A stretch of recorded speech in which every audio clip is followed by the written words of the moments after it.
کہ اکثر جب آپ اللہ کے نیک بندوں سے منسوب کردہ جھوٹی کہانیوں کے بارے میں بیان کرتے ہیں تو اس کی درستگی میں آپ اکثر ان نیک بندوں کو سخت باتیں بولتے ہیں. مثلا مریم کے جیسا ہے ہی کوئی نہیں، تیری رابعہ بصریہ تے شاہی کوئی نہیں. یہ اللہ کا نیک بندہ جو ہے وہ مریم تو ہے، یہ رابعہ بصریہ کس آیت اور حدیث میں نیک بندی شمار ہوئی ہے؟ ذرا مجھے آیت حدیث بتا دیں. یہ تو آپ نے ان کو ڈکلیئر کیا نا. ہمارے نزدیک تو ان لوگوں کے عقائد قرآن و سنت کے بالکل منافی تھے، بالکل جاہل و جڑ تھے، دین کے ساتھ ان کا کوئی لینا دینا نہیں. وہ دین تصوف کے اوپر تھے، اور دین تصوف جو ہے یہ مسٹسزم ایک علیحدہ سے مذہب کی برانچ ہے جو یہود و نصارہ میں بھی پائی جاتی ہے، ہندوؤں میں بھی صوفی ہوتے ہیں، مسلمانوں کے ہاں بھی صوفیاء موجود ہیں. ان کا اسلام سے کوئی لینا دینا نہیں. ہاں یہ مسلم صوفی ہیں، جیسے ہندو صوفی، عیسائی صوفی، رہبان راہب جو کہا جاتا تھا، یہودی صوفی، اس طرح مسلمانوں کی صوفیاء ہیں. یہ اللہ کے نیک بندے کہاں سے ہو گئے؟ شکر کریں کہ ہم انہیں مسلمان مان رہے ہیں. آپ نیک بندوں کی بات کر رہے ہیں، ہم تو ان کی جو تعلیمات ہیں ان کی روشنی میں تو ان کو نیک بندہ مانتے ہی نہیں ہے. اب آپ اگر یہ کہتے ہیں کہ یہ کہانیاں جھوٹی ان کی طرف منسوب ہیں تو وہ بندہ خود ہی پھر جھوٹا ہے نا، جب اس کا کوئی تعارف ہی نہیں ہے. یعنی میں آپ کو پرانے کسی بابے کے بارے میں کہوں کہ یہ اس کی طرف جو بات منسوب ہے یہ بھی غلط، یہ بھی غلط، آپ کہیں نہیں یہ اس کی ہے ہی نہیں ہے، پھر صحیح کیا ہوتے دسو؟ وہ بھی کوئی نہیں.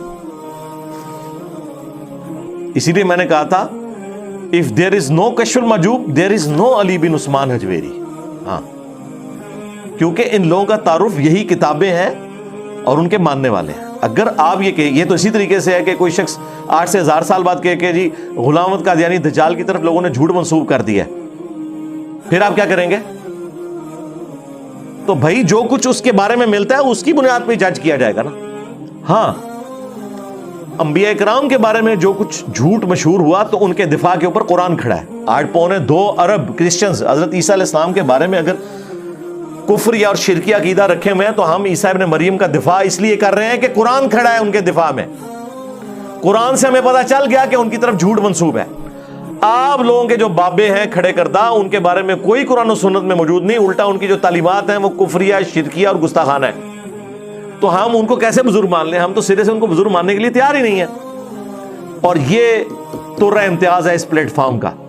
یعنی اگر آپ یہ کہنا کہ سب سے بڑے 2 کارنامے جو اس پلیٹ فارم سے ہوئے ہیں نا وہ یہی ہیں کہ ہم نے آپ کو یہ بتایا ہے کہ پرانے جن بابوں کی بنیاد پہ آپ قرآن و سنت کا انکار کر رہے ہیں وہ خود فراڈ تھے. ابھی تک لوگ اہل حدیث حضرات تھوڑے سے توحید بیان کرتے تھے تو کہتے تھے نہیں وہ خود ٹھیک تھے، پیچھے والے خراب ہوئے. تو اس کا فائدہ ہمیشہ اٹھایا ان لوگوں نے. انہوں نے کہا کہ اچھا وہ ٹھیک تھے تو وہ تو کتاب میں یہ عقیدے بتا رہے ہیں، تم لوگ تو یہ کہہ رہے ہو. اب کسی کی جرت نہیں کہ بتایا وہ بھی فراڈی ہے سن. یہ ہم نے جرت کی ہے کہ لاؤ کوئی اچھی بات ان سے منسوب ہو،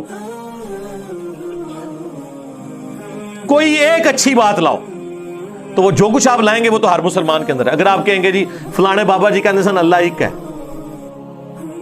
جی سرکار جو یہاں پہ جتنے ریڈی بان ہیں وہ بھی کہتے ہیں اللہ ایک ہے، اے کیوں نہیں ولی؟ او کیوں ولی پھر؟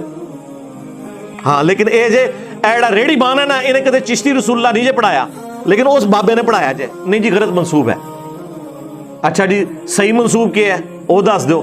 جو کتاب لے کے آئیں گے نا 99% اس میں سب گند بلا لکھا ہوا ہوتا ہے. کشف المحجوب کے تو میں نے آپ کو 4-5 باتیں بتائی ہیں. واللہ کشف المحجوب، حشر بہشت یا پہلے صفحے سے لے کے آخری صفحے تک جائیں نا، میرا یہ دعویٰ ہے کوئی ایک صفحہ بھی ایسا نہیں جو قرآن و سنت کے خلاف نہ ہو. ایک آدھ جملہ میں آپ کو نکال دوں گا کہ یہ قصہ آدم اور ابلیس نقل کیا علی بن عثمان حجویری نے کشف المحجوب میں، اور انہوں نے شیطان کی غلطی اللہ کے کھاتے میں ڈال دی ہے. جی انہوں نے کہا ہے کہ اللہ تعالیٰ نے حکم تو دیا شیطان کو لیکن یہ نہیں چاہا کہ یہ سجدہ کرے تاکہ میں اسے شیطان بنا دوں. لو ختم ہو گیا کام. بھائی جی یہ شیطان بخشا گیا تھی میں تو ویسے ہی بخشے گئے. آپ یہ دیکھ لیں کہ یہ ان لوگوں کا لیول تھا. اور قرآن میں قصہ آدم اور ابلیس 7 دفعہ ہے. ہر جگہ اللہ تعالیٰ نے وہم نکالا ہے کہ ہم نے پھر اس سے پوچھا تو نے ایسا کیوں کیا تو اس نے کہا کہ میں اسے افضل ہوں. یعنی اللہ تعالیٰ نے جس شیطان نے غلطی کی تھی اسی کے کھاتے میں ڈالی ہے انہوں نے پکڑ کے. اور یہ وہ ہے جی معرفت کی بات. وہ ہر بندے کے نہیں کرنی چاہیے تھی. یہ ہر بندے کے آگے کرتے نہیں تھے, بزرگیاں قائم تھی. ہم نے ہر بندے کو بتا دی کہ اے بکواسیات ارشاد فرماندے جی سارے لوگ, تو لوگوں نے کہا لانتا بھیجو جی نہ بزرگوں ہوتے. حالانکہ ہم کہتے ہیں کہ صرف علمی اختلاف کریں, لانتے بھیجنے کی کوئی ضرورت نہیں ہے. اگر وہ نیک ہیں, ہماری ان کی برائی بیان کرنے سے ان کو کوئی فرق نہیں پڑنا, اور اگر وہ بدکار ہیں میری تعریف کرنے سے کوئی فرق نہیں پڑنا. تو نیک بندے ہے ہی نہیں نا یار. یہ آپ کو کس نے کہہ دیا نیک بندے ہیں؟ رابعہ بصریہ کو آپ کہہ رہے ہیں نا, تو مجھے بتائیں رابعہ بصریہ کا ذکر کس آیت اور حدیث کے اندر موجود ہے؟ آپ کہیں نہیں وہ تو بعد میں آئی ہے. جو بعد میں آئی ہے تو کہیں تو لکھا ہوگا نا.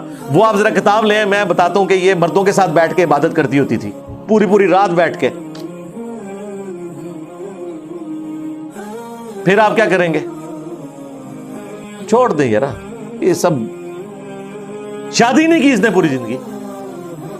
حضور نے فرمایا فمن رغب عن سنتی فلیس منی, جس نے میری سنت سے اعراض کیا اس کا مجھ سے کوئی تعلق ہی نہیں ہے. آپ کہہ رہے ہیں ولی اللہ ہے.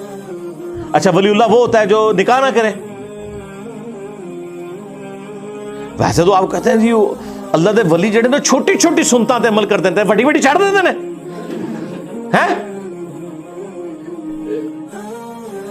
وڈی سنتاں چھڑ دیتے ہیں, چھوٹی چھوٹی تے عمل کرتے ہیں. پیلی چپلاں, مسواک لانا, وڈی سنتاں چھڑ دیتے ہیں. رفع الیدین سنت وڈی کو چھڑ دیتی. ہاں چھوٹی چھوٹی سنتاں تے عمل کرتے ہیں تے وڈی سنتاں چھڑ دیندے تے وڈے سارے فراڈ کردے نے. اس سے بڑا کوئی فراڈ ہو سکتا ہے کوئی اپنے نام کا کلمہ پڑھائے؟ جو بایزید بستامی کے سکر کو ثابت کرنے کے لیے رسول اللہ پہ جھوٹ باندھے کہ انہوں نے اپنی صحابی کی بیوی پہ عاشق ہو گئے تھے, ان سے شادی کر لی تھی. جو جنید بغدادی کا صاف ثابت کرنے کے لیے یہ لکھے اپنی کتاب میں کہ حضرت داؤد علیہ السلام نے اپنے صحابی کی بیوی کو جنگ میں آگے بھیج کے اس صحابی کو مروا کے ان کی بیوی سے خود شادی کر لی. تو سرکار میں تو کہتا ہوں جو یہ اس طرح کے باتیں کرتے ہیں ان کو تمہارا حشر انہی لوگوں کے ساتھ ہو, اور ہمارا حشر جو ہے نبی علیہ السلام ان کے صحابہ اہل بیت کے ساتھ ہو. آمین.